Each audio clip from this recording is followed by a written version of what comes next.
Before the pyramids pierced the sky, before fire was tamed, before a single word was ever spoken, Earth belonged to the shadows of creation. 8 million years ago, our ancestors were not the kings of this world, they were its prey. The ancient forests whispered with danger, and survival wasn't a choice, it was a miracle. This is not the story of man as you know him. It is the story of how we became human. The rise of a mind born from fear, hunger, and the endless, desperate struggle to live just one more day. 8 million years ago, Africa was a world lost to time. Thick, impenetrable rainforests stretched across lands that are now vast, open savannas. Mighty rivers carved through deep canyons, and colossal beasts roamed free. Ancient elephants with tusks like ivory spears, saber-toothed cats stalking the undergrowth, and giant apes who ruled the treetops. But amidst this beautiful, brutal chaos, a new kind of creature began to emerge. They were not the strongest, nor the fastest, but they were, by far, the most curious. Their bodies were small, fragile compared to the titans that hunted them. But inside their skulls, something was stirring, a spark of intelligence, a dawning awareness that no animal before them had ever possessed. They were the first quiet step in a journey that would one day reshape the entire planet. Scientists call them Sahelanthropus chadensis and Ororuntuganensis, names given millions of years after they vanished from the earth. But these beings were neither ape nor human. They were the in-between, walking the fine line between instinct and reason. Imagine a female Sahelanthropus clutching a branch as lightning cracks open the stormy sky. Her reflection flickers in a puddle below. For the first time in the history of life, an animal looks at its own image and wonders what it is seeing. That single thought, that silent, internal question, was the birth of humanity. These early hominins didn't build tools yet.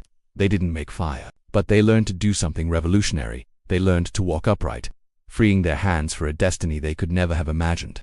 Standing tall allowed them to see farther, to spot danger before it arrived, to think ahead. And from that one small advantage, a revolution began. Life in this ancient world was merciless. Every sunrise brought one more fleeting chance to survive. The nights were haunted by the roars of unseen predators and the rustling of leaves that signaled a sudden, violent end. A single mistake meant death. Fear became their greatest teacher. It carved new pathways in their brains with every narrow escape. This was the origin of caution, of planning, of memory. One female remembered which fruit trees ripened first. Another learned to distinguish the sound of a snapping twig, a sign of lurking danger, from the gentle sigh of the wind. These small sparks of memory, passed down through generations, would eventually evolve into learning itself. Around this time, the Earth itself began to change. Massive tectonic forces were tearing the African continent apart, thrusting up mountains and carving out deep rift valleys. The climate shifted. The sprawling rainforests began to shrink, giving way to wide-open grasslands that stretched to the horizon.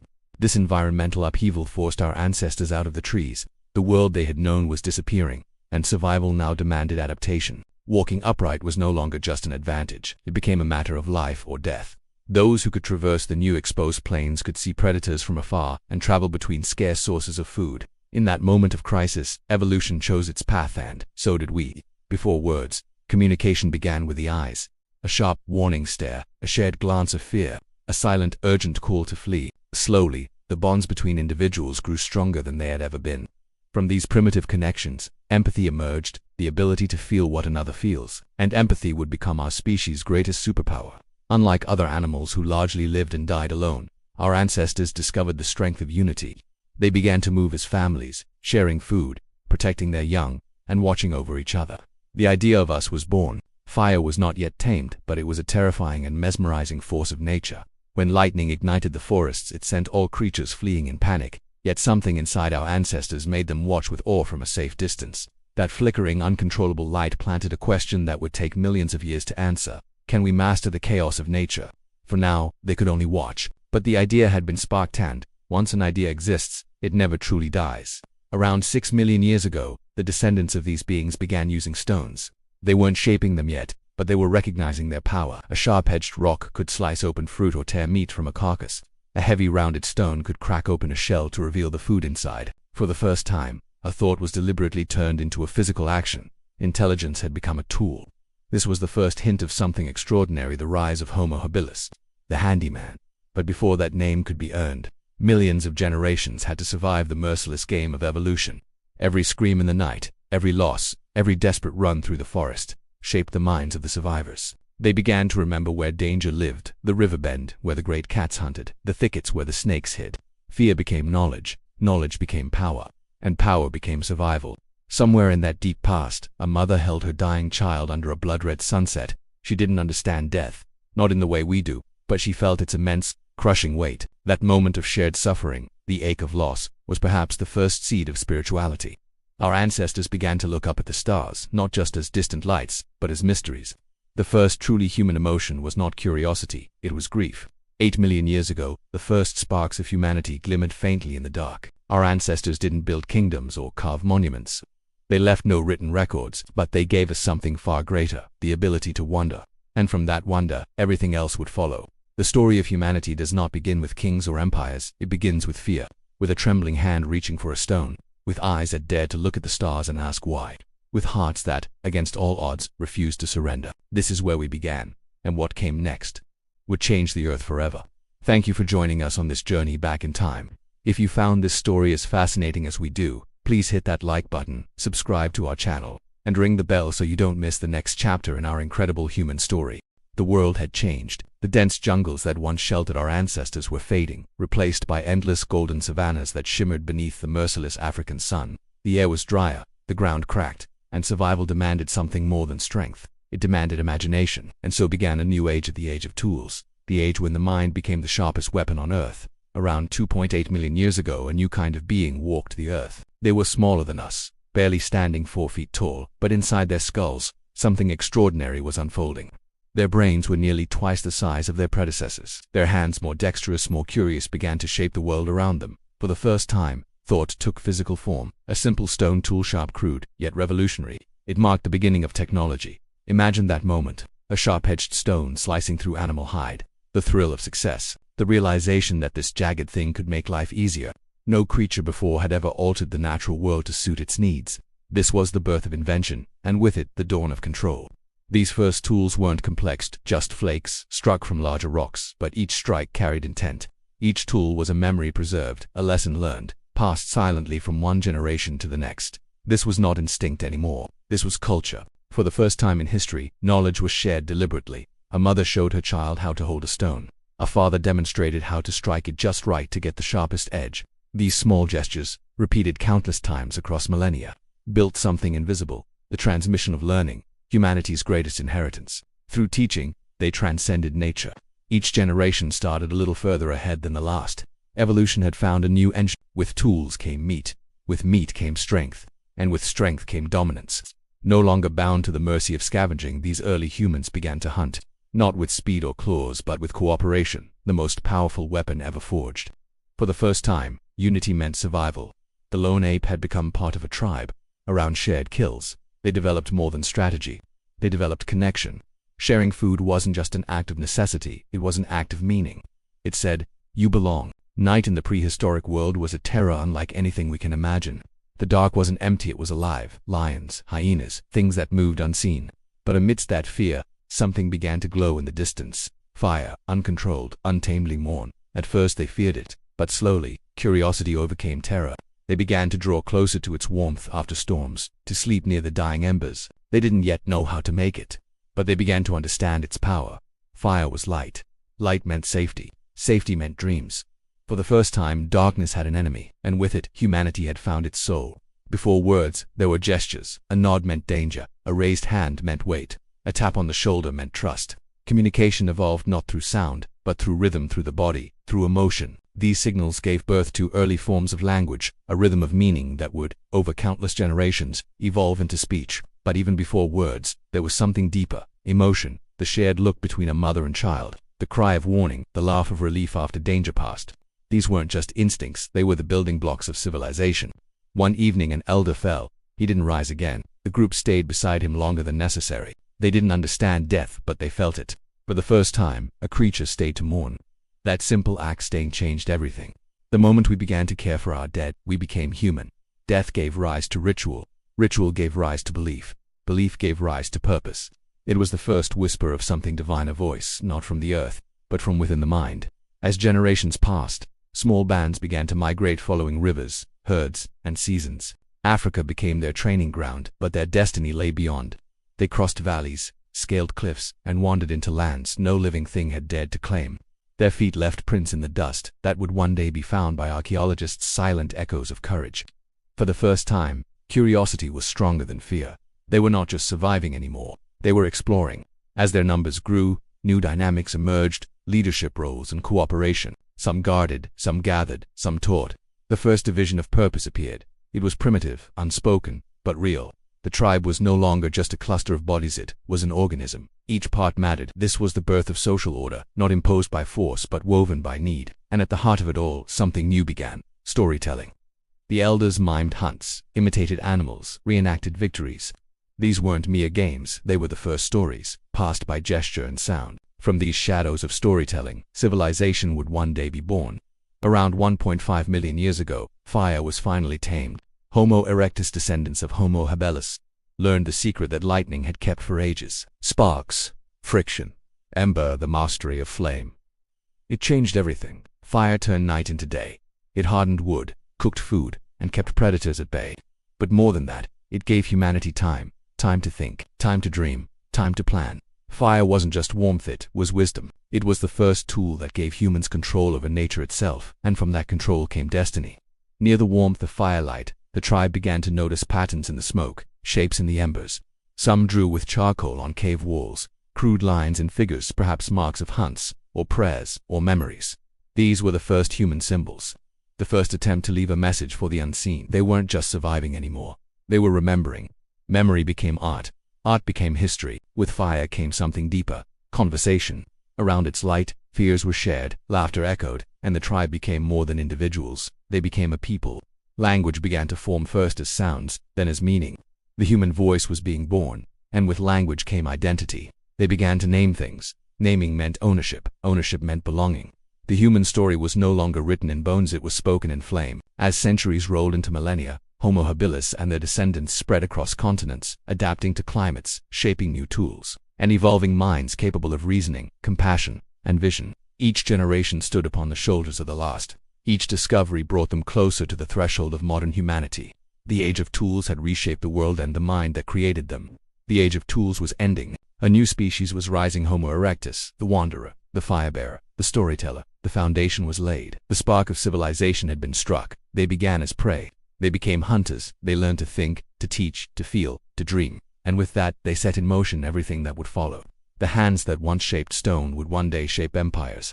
The flames that lit their nights would one day light the world. Thank you for joining us on this journey into our deep past. If you found this story as fascinating as we do, please hit the like button, subscribe, and ring the bell so you don't miss our next chapter. We'll see you next time. Beneath an ocean of stars, the first tribes of our ancestors huddled close, guarding a flame against the wind.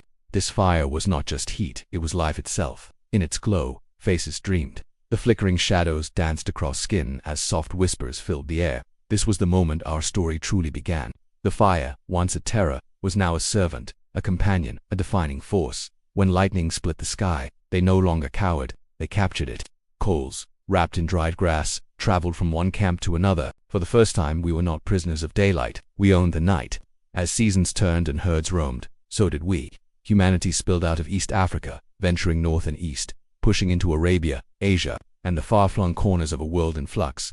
Every migration was a gamble, every river a test of will. Yet, within each tribe, a conviction burned bright. Somewhere ahead, there was more.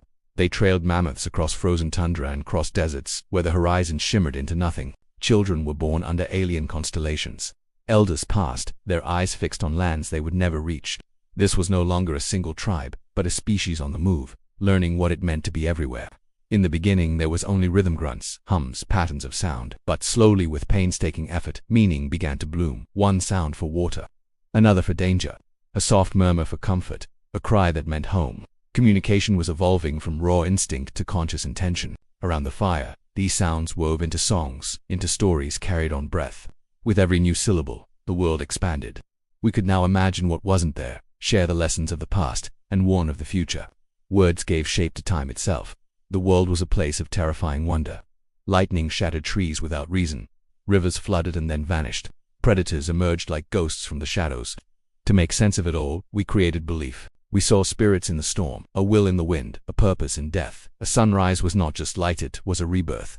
A dying fire wasn't an accident, it was the world taking a breath. This wasn't organized religion. It was the raw, unfiltered awe of existence, the first spark of spirituality. We began leaving offerings, bones arranged with care, stones placed in circles, flowers laid beside the dead. Each act whispered the same profound truth: we exist, we remember, As the firelight danced, the elders would rise. They mimed the great hunts, roared like lions, and moved like the coming rain. Children watched, their eyes wide with wonder, while the adults nodded, recalling their own lessons. These were the first stories, the vessels through which knowledge survived. But storytelling was more than just survival. It became our identity. Every gesture held a vital lesson: where to find water, how to track the great beasts, which star guided you home. And woven into those lessons were emotions: the pride of a successful hunt, the deep grief of loss, the sheer wonder of being alive. From these flames, something eternal was born: culture. Our tools were no longer just crude, broken stones. We shaped hand axes with a newfound symmetry, their edges so perfect they almost gleamed. Each one was a product of foresight, a vision of what the stone could become. With these refined tools, we carved wood, fashioned spears, and built shelters that could stand against the fiercest storms. Technology was becoming an art, and with it came the first whispers of trade: a silent, subtle exchange between groups, a sharpened stone for a share of meat, a rare shell for the gift of fire. Cooperation was spreading beyond the ties of blood, beyond the immediate family. Society was beginning to take shape, but not all encounters were peaceful. Territory was survival, and the fight for survival inevitably led to conflict. When two groups met at the same river, eyes narrowed. The first battles were not born of hatred, but of hunger. Stones were thrown, spears were raised, and in that violent clash of instincts, we learned something both terrifying and powerful. Violence could impose order. Dominance established hierarchy. The strongest lead, the loyal followed. The tribe became structured not just by blood, but by obedience. In its rawest form, civilization was being born from chaos. While men hunted, women were the heart of the tribe. They gathered food, nurtured the children, and held the memories of paths and seasons in their minds. They were the first teachers, the keepers of continuity.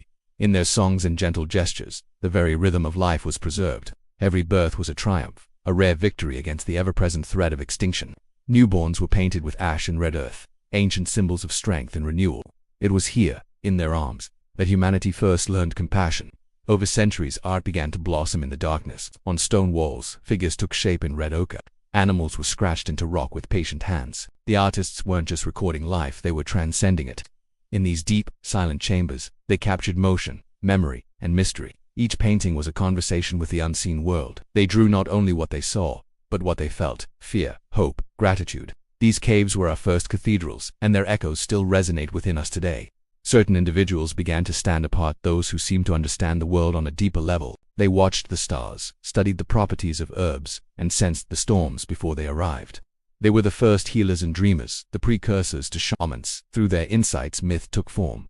Dreams were no longer random. They were messages. Illness was not just a weakness, it was an imbalance of spirit. From these beliefs, ritual emerges: dances to summon the rain, chants for protection, a sacred silence for mourning. In ritual we found order, and in that order we found a measure of peace. Then came the great test. For 1,000 seasons, the rains failed. Rivers dried to dust, and the great herds vanished beyond the horizon. The earth cracked open, and with it, our faith began to fracture. Tribes starved, fires died, and unity crumbled under the weight of desperation. But even in this crucible, we adapted. We dug deeper for water, hunted smaller prey, and learned to endure with an unimaginable resilience. This suffering forged innovation. We learned to plan, to store what little we had, to ration our precious resources. The drought became the harsh but true mother of our progress. And when the rains finally returned, the world erupted in green. Grass grew taller than a man. The herds thundered across the plains once more. The survivors emerged leaner, wiser, and bound together by shared hardship. They danced in the downpour, their laughter echoing through the valleys. For the first time, joy was more than just relief, it was gratitude. We finally understood that nature was both a formidable enemy and a generous ally. We learned respect. That respect deepened into reverence, and from reverence came worship. With stability came growth. Tribes swelled in number, and their campfires multiplied like new constellations across the plains. Each fire had its own rhythm, its own songs, its own unique way of marking its place in the world. Identity was hardening. Names, totems, symbols, the first true beginnings of culture as we recognize it. We were no longer just animals who had managed to survive. We were people who belonged. Centuries passed. Generations rose and fell like the tides. And though faces changed and languages shifted, the fire never went out. We carried it across mountains and through storms, over plains of ice and into the vast unknown. Because within that flame was more than just heat, it was memory. Each spark, each ember, each wisp of smoke was the very heartbeat of humanity. We had found our faith not in distant gods, but in the unwavering strength of ourselves. Thank you so much for joining us on this journey back in time. If you found this story of our origins as fascinating as we do, Please hit that like button, subscribe, and ring the bell so you don't miss our next chapter. We'll see you again soon. The sun rose slowly over the African plains, spilling a golden haze over the endless horizon. The air shimmered with heat and dust, the hum of insects echoing in the stillness. Below the tall acacia trees, a small band of early humans stirred from sleep. Their campfire had burned to embers, releasing faint wisps of smoke that twisted and vanished into the dawn. The matriarch's descendants, a new generation, had learned to read the land like a book written in wind and earth. Their hands were stronger, their minds sharper. Each sunrise brought the same choice their ancestors faced for millions of years: move or die. But something new stirred in their hearts, a growing sense of belonging, not just to the land, but to one another. They were no longer simply surviving. They were beginning to build. Across the plains, new groups began to appear, families, then clusters of families. They met near rivers, around fruiting trees, or at the edges of hunting grounds. At first, these meetings were cautious. Eyes met before hands did. A single mistake could lead to bloodshed. Yet, over time, necessity forced familiarity. When drought struck, they shared water. When predators attacked, they fought together. And when food was plenty, they celebrated together.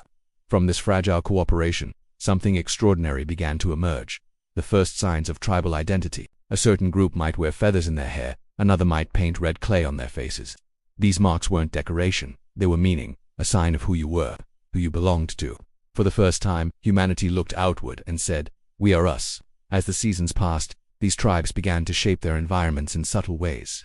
They cleared patches of grass to sleep on flat ground. They stacked stones to mark territory. Some began to hang bones from branches not for use, but for remembrance. A skull placed near the campfire, a tooth tied with fiber around a wrist. It was the birth of ritual. Not yet religion, not yet faith, but the quiet recognition that life and death carried meaning beyond the moment. A fallen hunter's bones were not left for the scavengers. They were arranged with care, sometimes covered with flowers, stones, or dirt. The act was simple, but profound. For the first time in Earth's long history, one creature was honoring another after death. This was not just survival anymore, it was humanity. But unity never lasted long. As tribes grew, so did tension. Food was limited. Water was sacred. And as always, survival demanded sacrifice. The first real conflicts began to erupt. Not from greed, but from fear. Fear of starvation, fear of loss, fear of the unknown group across the plain. At first, these confrontations were brief. A few thrown stones, a loud roar, a retreat. But as tools became weapons, and as intelligence sharpened strategy, these battles became deliberate. Ambushes at waterholes, raids on sleeping camps. The first wars of the human world. And yet, even in violence, there was learning. The tribes that fought and survived learned discipline, coordination, leadership. The chaos of battle gave birth to the first leaders of men, not kings or tyrants, but those whose judgment could mean the difference between life and death. The power to command was born not from strength, but from wisdom. One leader, known in whispers among his people as the Stoneholder, became a symbol of this shift. His tribe painted a single white line across their faces before every hunt, every defense, every ritual. It was a mark of unity, a declaration of shared fate. He carried with him a stone, smooth, dark, perfectly round, that had been passed through generations. It was said to bring protection, though he knew it was simply a stone. What mattered wasn't the object, but the belief behind it. When his people looked at that stone, they didn't see rock, they saw hope. That's when something monumental happened in the story of humankind. Belief became power. Nights on the plains were no longer silent. Around fires, voices began to echo in rhythm. Hands clapped against thighs, stones tapped together, feet stamped into dirt. The first music, primitive, raw, powerful. The rhythms matched the heartbeat. The chants mimicked the growl of thunder. Every movement told a story of the hunt, of the rain, of ancestors watching from the sky. Through rhythm, humans learned unity. Through sound, they learned emotion. A song could bring courage before a hunt, or grief after a death. It could teach the young, or remind the old. The savannah became alive not only with creatures, but with human sound, a new kind of life pulsing through the night. Over generations, these simple gatherings became organized events. Tribes began meeting in specific places each year, near rivers, under certain trees, or by massive stones that became landmarks. These were the first sacred sites. Here, they traded tools, exchanged partners, shared stories. Knowledge spread like wildfire across clans: how to chip flint more efficiently, how to preserve meat, how to track herds. Every shared idea was a step closer to civilization. And among them were dreamers, those who stared into the sky and wondered what lay beyond the stars. Those who asked why the rains came, why the sun returned each day. Curiosity became humanity's greatest weapon. But nature was not done testing them. Around 7.8 million years ago, great storms began to sweep across the continent. Rivers shifted course, forests burned, herds vanished. Entire regions that had been lush for centuries turned to wastelands. For many tribes, it was the end. But for others it was a beginning.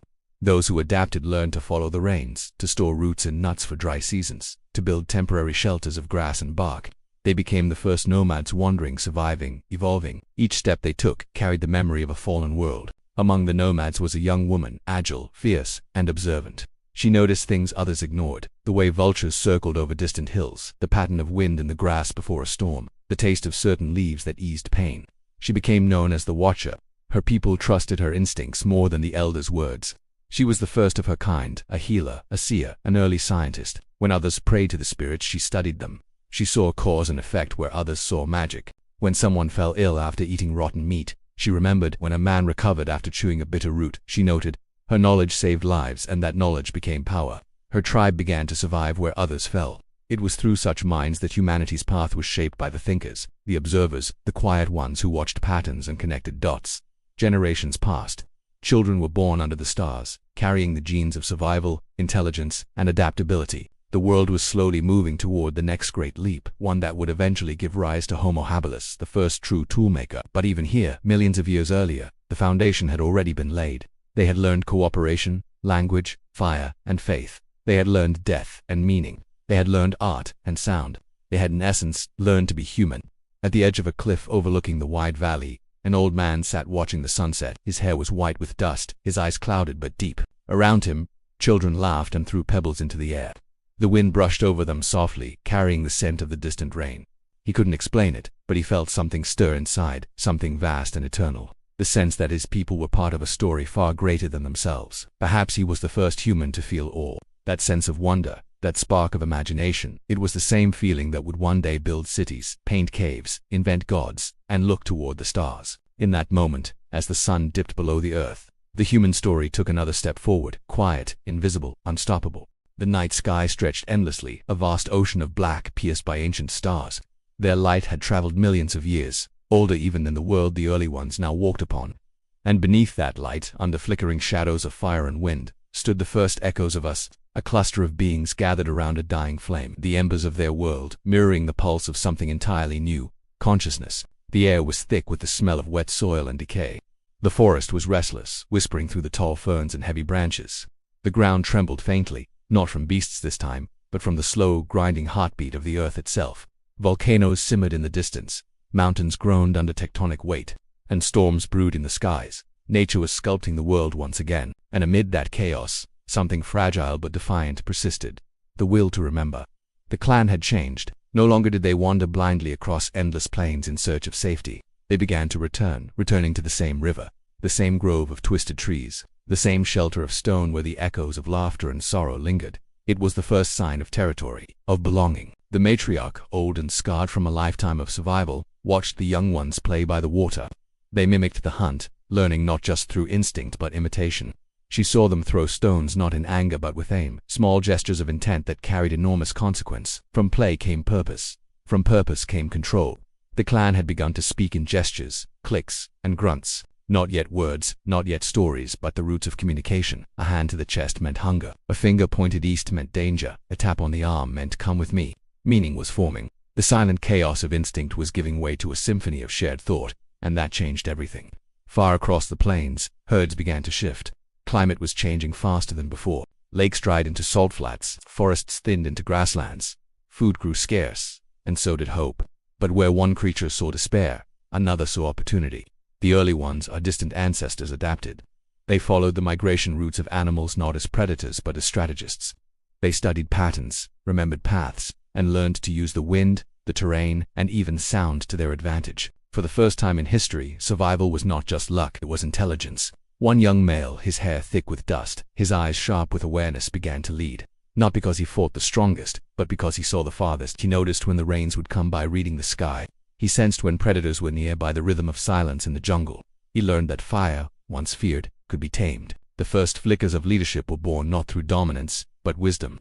Under his guidance, the clan built more than shelters. They built patterns of life. They began storing food in hollows of stone, stacking rocks to block wind, weaving leaves to collect rainwater. These were not mere survival tricks. These were inventions, fragments of thought that would echo for millions of years. Yet even as they learned to adapt, the world itself was shifting beneath their feet. The great drying had begun a slow, merciless transformation that turned rivers into dust and jungles into endless savannas. Those who could not move perished. Those who did evolved. Generations passed like the turning of a great stone wheel. Children grew into hunters, hunters into elders, and elders into memory. With each new dawn, the clan's eyes grew more aware. They began to see themselves in reflections on still water, in shadows cast by firelight. They didn't yet understand who they were, but they sensed what they could become. A spark had ignited the quiet birth of self-awareness, and with awareness came fear. They began to question death, to mourn their fallen. At first, the dead were left where they fell, but slowly, reverently, they began to bury them, covering their bodies with leaves, flowers, or stones. It wasn't religion, not yet. It was respect. It was memory, the most human act of all. Seasons turned. The air grew colder. The world tilted toward a new age. Across the mountains, ice began to crawl southward, carving valleys and freezing rivers. The early ones huddled closer, learning warmth from one another's bodies, learning patience from hardship. In their silence, they built community. In their struggle, they built endurance. And then, somewhere, perhaps near a riverbank beneath a storm, a child struck two stones together and watched a spark leap out. The fire they once feared now obeyed. It hissed, then glowed, then burned bright, devouring the night. The clan gathered around, eyes wide, faces bathed in gold. They reached out, timid at first, then bold. They felt its warmth, its power, its light. In that moment the world shifted. Darkness no longer ruled them. For the first time in all of Earth's history, life had claimed the night. That was the birth of civilization's first miracle. From that moment forward, the night would never again be silent. There would be fire. There would be gathering. There would be story. The matriarch, now frail and trembling, watched the young ones dance around the flame. Their laughter echoed through the trees, mixing with the crackle of burning wood. She didn't understand the future they were shaping, but she felt it in her bones, in her breath, in the rhythm of her fading heart. Something extraordinary had begun. The long silence of evolution was breaking into song. As dawn approached, the sky turned from black to silver to gold. The wind carried the smell of smoke and rain, and the earth, vast, ancient, alive, seemed to pause for a moment, as if listening. Mountains slept, oceans whispered, and the first societies, fragile, flickering, divine in their simplicity, stood on the threshold of a new world. They didn't know it, but they were writing the opening chapter of us. The hunters, the dreamers, the firemakers, the children of the Stone Age, the first storytellers. And so, in the cradle of the ancient earth, surrounded by storms, stars, and endless night, humanity began to rise. In every ember that burns, in every story told beside the fire, a spark of them still lives. Because before history began, there were stories, and before stories, there was survival.